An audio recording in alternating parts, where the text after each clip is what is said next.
Hello student, welcome back. आज हम basically पढ़ेंगे चैप्टर ग्रेविटेशन, जिसका ये फर्स्ट लेक्चर है। और पहले लेक्चर में बेसिकली हम सीखेंगे कि यूनिवर्सल लॉ ऑफ ग्रेविटेशन क्या होता है। तो चलिए स्टार्ट करते हैं। और इन सबसे पहले हम थोड़ी सी बात कर लेते हैं कि इस चैप्टर में क्या क्या कंटेंट है, क्या क्या डिस्कशन के टॉपिक हैं जिससे हम इस चैप्टर को पढ़ने वाले हैं। ठीक है। तो जो चैप्टर में कंटेंट है उसमें आपको सबसे पहले पढ़ना है force of gravitation. It means universal law of gravitation, और इसको न्यूटन्स लॉ ऑफ ग्रेविटेशन भी बोला जाता है। उसके बाद हम पढ़ेंगे अर्थ ग्रेविटेशनल फोर्स। उसके बाद पढ़ेंगे हम variation in the value of gravitational acceleration, या इसी को बोलते हैं एक्सेलरेशन ड्यू टू ग्रेविटी। यहाँ पे दो जी का डिस्कशन होगा। हम यहाँ पे दो जी पढ़ेंगे। एक तो हमारा कैपिटल जी होगा, that is known as acceleration gravitational constant, universal gravitational constant. और दूसरा है हमारा स्मॉल जी, इसका नाम है एक्सेलरेशन ड्यू टू ग्रेविटी या ग्रेविटेशनल एक्सेलरेशन। उसके बाद बेसिक इंट्रोडक्शन करेंगे, मास और वेट क्या होते हैं, इनमें क्या डिफरेंसेस होते हैं। उसके बाद हम बात करेंगे equation of motion for freely falling object. तो ये सारी चीजें हैं जिनको हम इस पूरी की पूरी सीरीज में डिस्कस करेंगे। So here the first chapter is universal law of gravitation. इसको हम बोलते हैं Newton's law of universal gravitation, या इसी को बोला जाता है यूनिवर्सल लॉ ऑफ ग्रेविटेशन। तो यूनिवर्सल लॉ ऑफ ग्रेविटेशन के लिए सबसे पहले तो न्यूटन साहब ने गिरते हुए एप्पल को ऑब्जर्व किया, और उन्होंने देखा कि इस अर्थ में एक ऐसा फोर्स है जिसकी वजह से एप्पल क्या हो रहा है, अट्रैक्ट हो रहा है। वहां से कुछ बेसिक चीजें आई, और इसके बाद उन्होंने बोला कि इस पूरे की पूरी यूनिवर्स में हर एक बॉडी दूसरी हर एक बॉडी को क्या कर रही है, अट्रैक्ट कर रही है। ठीक है। तो इन्होंने बेसिकली एक फोर्स के बारे में बताया जो कैसा था, अट्रैक्टिव नेचर का था। ठीक है। यानी कि हर एक बॉडी दूसरी सभी बॉडीज को क्या कर रही है, अट्रैक्ट कर रही है। और इस फोर्स के बारे में उन्होंने डिटेल से बताया। तो हम यहाँ पे बात करते हैं, just suppose we have two particles. हमारे पास दो पार्टिकल्स हैं, और जो फर्स्ट पार्टिकल है इसका जो मास है दैट इज m1, और सेकंड पार्टिकल है जिसका मास क्या है, m2। ठीक है। दो पार्टिकल हमने कंसीडर किए जिसमें से पहले का मास m1 है और दूसरे का मास क्या है, m2 है। इनके सेंटर टू सेंटर जो डिस्टेंस है उसे हम हमने r कंसीडर कर लिया। यानी कि दो मास है, ये मास एक दूसरे को कुछ फोर्स से क्या करते हैं, अट्रैक्ट करते हैं। ठीक है। और जो इनका अट्रैक्शन फोर्स होता है, इन्होंने क्या बोला कि every object attracts every other object. Okay, and the force of attraction is directly proportional to the product of their masses and inversely proportional to the square of distance between them। यानी कि जो force है वो किसके proportional होगा, तो इन दोनों object के जो मास है उनके प्रोडक्ट के प्रोपोर्शनल होगा। यानी कि this attraction force is proportional to the product of their masses, and this force is inversely proportional to the square of their distance। ठीक है। यानी कि ये जो फोर्स है वो कैसे है, these are the action reaction pair, क्योंकि इक्वल और अपोजिट है। ये फोर्स क्या है, इक्वल एंड अपोजिट है। So this force is proportional to the product of their masses. इसका मतलब कि अगर इनका मास सपोज हम इंक्रीज किए तो फोर्स की वैल्यू भी क्या कर जाएगी, इंक्रीज कर जाएगी। बट अगर इनके बीच की डिस्टेंस को हमने ज्यादा कर दिया यानी इंक्रीज कर दिया, तो ये फोर्स क्या हो जाएगा, डिक्रीज कर हो जाएगा। यानी कि अगर मुझे मैक्सिमम फोर्स चाहिए, ज्यादा फोर्स चाहिए, तो हमें क्या रखना पड़ेगा, इनको बहुत पास पास में रखना पड़ेगा। ठीक है। यानी कि इनके बीच की जो डिस्टेंस है वो क्या होनी चाहिए, कम होनी चाहिए। ओके। अगर इन दोनों रिजल्ट्स को कंबाइन कर दें तो F is proportional to m1 m2 by R square. और यहां से जब इस प्रोपोर्शनैलिटी को बैलेंस करते हैं तो एक कांस्टेंट आता है जिसे हम बोलते हैं universal gravitational constant, that is G. G m1 m2 by R square. Okay. और यहां से जो जी है that is known as universal gravitational constant. Okay. जिसकी वैल्यू होती है 6.67 into 10 to the power minus 11 Newton meter square per kg square. So this is the basically the value of capital G, and capital G is universal gravitational constant.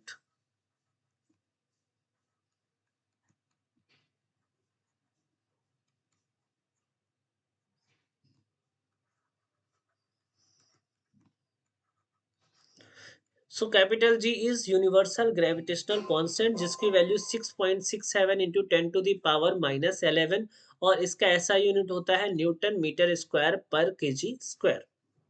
Okay, बहुत बढ़िया. Basic basic चीजें आपको मालूम चल गई कि universal law of gravitation क्या होता है. यानी कि every object in this universe attract every other object with a force, and that force is directly proportional to the product of their masses. It means if you increase the mass, then definitely force increase, and if you decrease the masses, force will decrease. And this is the square of distance between them. It means if you increase the separation, the force will decrease, and if you decrease the separation between them, the force will increase. Okay. So now अब हम बात करते हैं detail में पूरा statement जो आपको अपने नोटबुक में नोट करना है. तो ये स्टेटमेंट आपको एज इट इज नोट करना है. This is the statement of universal gravitational constant. It means Newton's law of universal gravitation states that every particle attract every other particle in the universe with a force, and that force is directly proportional to the product of their masses and inversely proportional to the square of distance between them. जैसा कि मैंने आपको बताया. So statement आपको रट लेना है.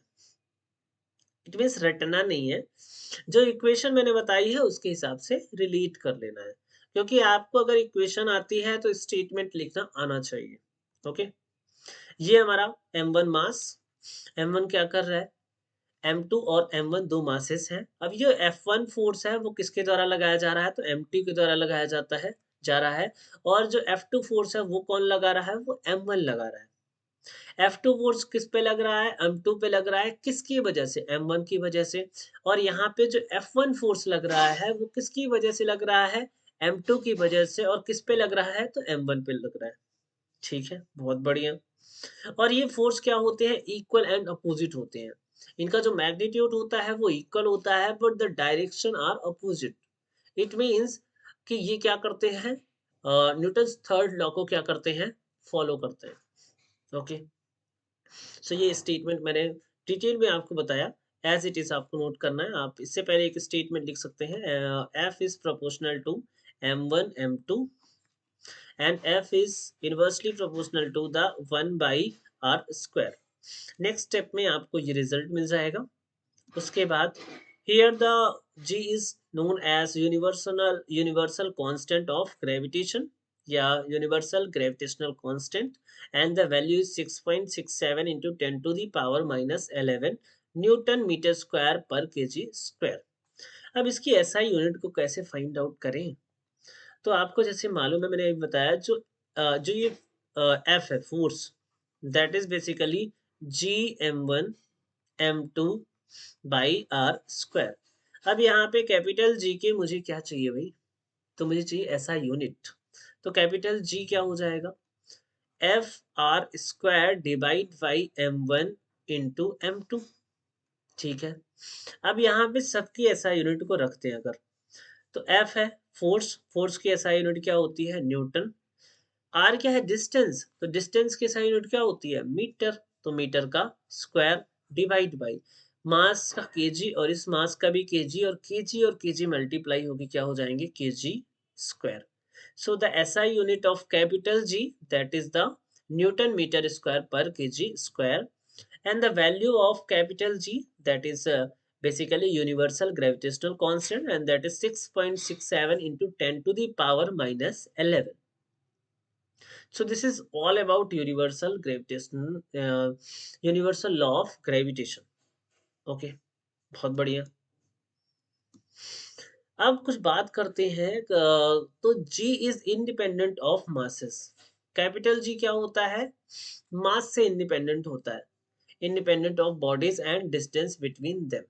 यानी कि कैपिटल G की वैल्यू डिपेंड नहीं करती, दिस इज फ्री, कि ना तो मास पे डिपेंड करती ना तो इसके बीच के डिस्टेंस पे डिपेंड करती। ओके, बहुत बढ़िया। Newton's law of gravitation is applicable for every body in the universe. यानी कि न्यूटन्स लॉ ऑफ ग्रेविटेशन हर एक बॉडी पे क्या है? वैलिड है, एप्लीकेबल है, क्योंकि ये मास की वजह से है। और अगर कोई भी बॉडी है जो इस दुनिया में एग्जिस्ट करती है तो उसमें मास तो होना ही चाहिए। ठीक है, यानी कि ये जो लॉ है हर एक बॉडी पे क्या है? एप्लीकेबल है। But in case of electrostatics law, जो आप क्लास 10th में पढ़ेंगे, Coulomb's law, this is only valid for charges. ठीक है, चार्ज बॉडीज पे। The force between any two bodies in the universe is called as force of gravitation. ठीक है, कोई भी दो बॉडी है उनके बीच का जो फोर्स है उसे क्या बोलते हैं? Force of gravitation. while the force with which earth attract the body is called as force of gravity।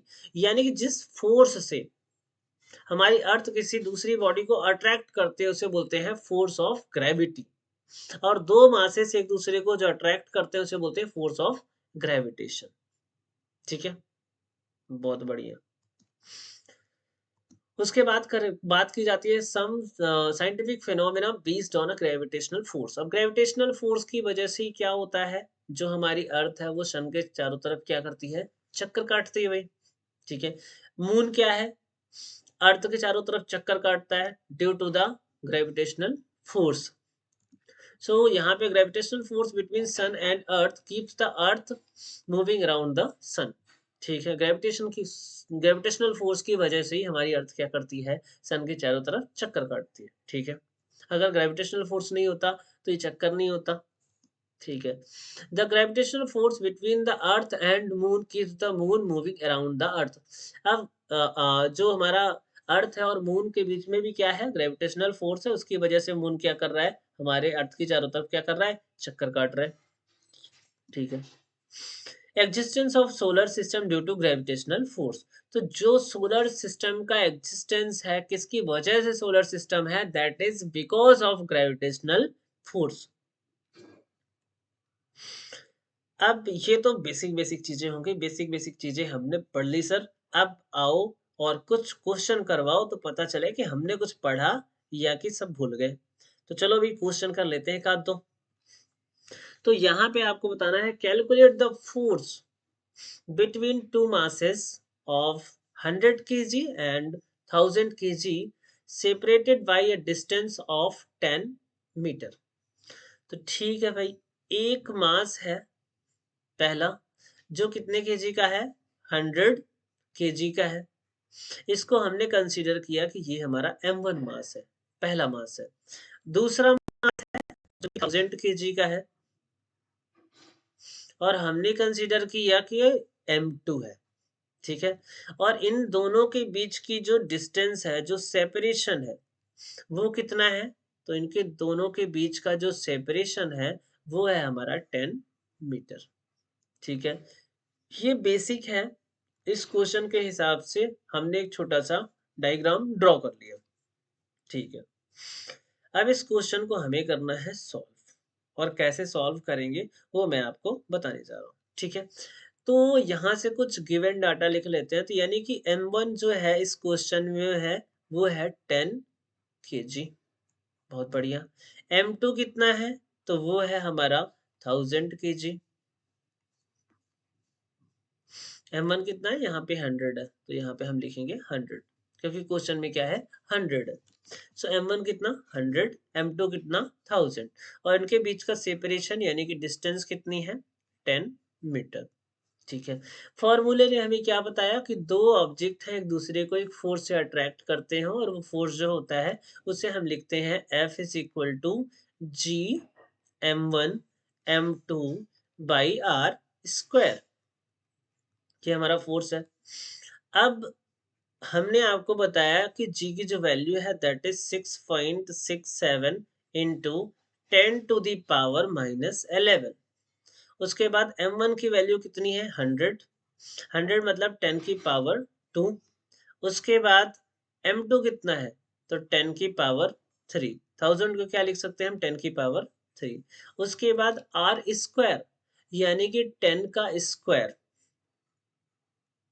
10 का स्क्वायर, ठीक है, ये चीजें मैंने लिख ली। उसके बाद हमारा जो एफ है, ठीक है, ये चीजें हमने लिख ली, जी की वैल्यू लिख ली, m1 की वैल्यू लिख ली, m2 की वैल्यू लिख ली और r का स्क्वायर कर दिया, ठीक है।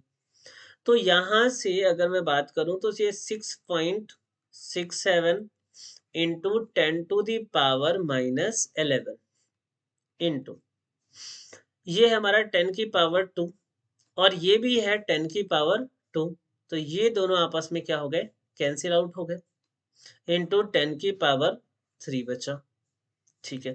अब ये 10⁻−11 है और ये 10⁻³ है, x⁻m इंटू x⁻n, तो -11 और +3 हो जाएगा, तो ये हो जाएगा आपका 6.67 इंटू 10⁻11 को 3 से माइनस किया तो कितना आ गया 8, और ये -11 है तो ये कितना हो जाएगा -8 न्यूटन। तो ये 6.67 इंटू 10⁻⁻8 न्यूटन से एक दूसरे को क्या करेंगे, अट्रैक्ट करेंगे। तो ये क्वेश्चन आपको समझ में आया होगा, मैंने बहुत ही स्लो मोशन में इस क्वेश्चन को सॉल्व किया है, ठीक है। तो ये इसका पूरा का पूरा कंप्लीट प्रोसीजर है इस टाइप के क्वेश्चन को सॉल्व करने का। अब दूसरे क्वेश्चन में आते हैं, the force of attraction between two bodies does not depends on. अब ये फोर्स ऑफ अट्रैक्शन है, F is equal to G m1 m2 upon R square. तो फोर्स जो है किस पे डिपेंड करता है, तो इस तो कैपिटल जी पे डिपेंड करेगा, m1 पे डिपेंड करेगा, m2 पे डिपेंड करेगा और r पे डिपेंड करेगा, यानी कि ग्रेविटेशनल कांस्टेंट पे डिपेंड करेगा, मैग्नीट्यूड ऑफ देयर मासेस पे डिपेंड करेगा, उनके बीच की डिस्टेंस पे डिपेंड करेगा, सेंटर टू सेंटर डिस्टेंस, यानी कि शेप ऑफ बॉडी पे डिपेंड नहीं करेगा, मास ऑफ बॉडी पे डिपेंड कर रहा है, बॉडी की शेप पे डिपेंड नहीं कर रहा है। ओके, तो ये हमारी कुछ बेसिक बेसिक बातें हो गई। अब देखो, कुछ बेसिक फिनोमेना, कुछ बेसिक बेसिक चीजें होती हैं जो क्वेश्चन है वो आते रहते हैं हमारे एग्जाम में, तो उनको कैसे सॉल्व करना है ये हमें देखना जरूरी है, ठीक है। तो क्वेश्चन बेसिकली कैसे आते हैं, कुछ बेसिक थ्योरेटिकल क्वेश्चन आते हैं कि मान लो हमारी एक बॉडी है जो m1 की है और तीसरी बॉडी है m2 की है, इनके बीच का जो डिस्टेंस है वो है r। अब हमने क्या कर दिया कि इस m1 को डबल कर दिया, यानी कि ये 2m1 बन गया, इस m2 को 4 टाइम्स कर दिया तो ये 4m2 बन गया, और इनके बीच की डिस्टेंस को हमने क्या कर दिया, हाफ कर दिया, यानी कि r/2 हो गया। तो इसमें जो फोर्स आया था F1 और इसमें जो फोर्स आएगा F2, तो इनके बीच का रेशियो क्या होगा, ठीक है, बहुत बढ़िया। तो यहाँ पे F1 इज इक्वल टू क्या हो जाएगा, जी m1 m2 by R square, ठीक है। और यहाँ पे जो F2 होगा वो कितना होगा, तो ये भी G m1 m2 by R square, but यहाँ पे जो फर्स्ट मास है वो कितना है, g इंटू 2m1, और फिर ये पूरा सेकेंड वाला मास कितना है 4m2 divide by R square, तो ये r यहाँ पे कितना है r/2, तो r/2 का स्क्वायर, तो ये F2 इज इक्वल टू यहाँ से ये g हो गया, ये 4 2 जा 8 हो गया, और ये m1 और m2 हो गया, डिवाइड बाई ये r/2 को अगर मैं स्क्वायर करूं तो ये r² बाई 4 हो जाएगा, और ये 4 कहाँ पहुंच जाएगा, ऊपर पहुंच जाएगा, तो F2 इज इक्वल टू ये 4 ऊपर पहुंच गया, तो ये कितना हो गया, 8 4 जा 32 जी m1 m2 by R square. अब ये जी m1 m2 by R square की जो वैल्यू है वो क्या है, f1 है, यानी कि f2 is equal to 32 f1, यानी कि f1 divide by f2 is equal to 1/32। कितना हो जाएगा, 1/32, यानी ये फोर्स कितना हो गया, 32 टाइम्स हो गया। तो हमने किया भी तो क्या है भाई, इसको डबल मास कर दिया, इसको 4 टाइम्स मास कर दिया सेकंड वाले को, और इनको पास में ला दिया, तो फोर्स तो जाहिर सी बात है बढ़ेगा ही। ठीक है, तो इस टाइप के कुछ क्वेश्चन है जो आपके एग्जाम में आ जाते हैं। These are the very conceptual question, जो कि आपके बेसिक फंडामेंटल क्वेश्चन जिन्हें हम बोल सकते हैं। तो आज हमने बेसिकली पढ़ा यूनिवर्सल लॉ ऑफ ग्रेविटेशन। एक बार स्टेटमेंट में रिपीट कर देता हूँ, every object in this universe attract every other object with a force, and that force is directly proportional to the product of their masses and inversely proportional to the square of distance between them. And statement ये हो गया, formula F is equal to G m1 m2 by r square, ये दो bodies के लिए है। ठीक है, और जो कैपिटल जी है that is known as universal gravitational constant, and the value is 6.67 into 10 to the power minus 11 newton metre square पर केजी स्क्वायर। सो आज के लेक्चर में हमने यूनिवर्सल लॉ ऑफ ग्रेविटेशन पढ़ा। नेक्स्ट लेक्चर में हम gravity के बारे में चीज़ें डिस्कस करेंगे, स्मॉल जी की वैल्यू डिस्कस करेंगे, स्मॉल जी का वेरिएशन डिस्कस करेंगे कि हाइट के साथ स्मॉल जी की वैल्यू कैसे चेंज होती है। स्मॉल जी मतलब कि होता है एक्सेलरेशन ड्यू टू ग्रेविटी। तो स्मॉल जी की जो वैल्यू है वो हाइट के साथ कैसे चेंज होती है, डेप्थ के साथ कैसे चेंज होती है, due to the shape of earth की वजह से कैसे चेंज होती है, वो तमाम तरह की चीज़ें हम नेक्स्ट लेक्चर में डिस्कस करेंगे। So thank you very much for watching this lecture and wish you all the best.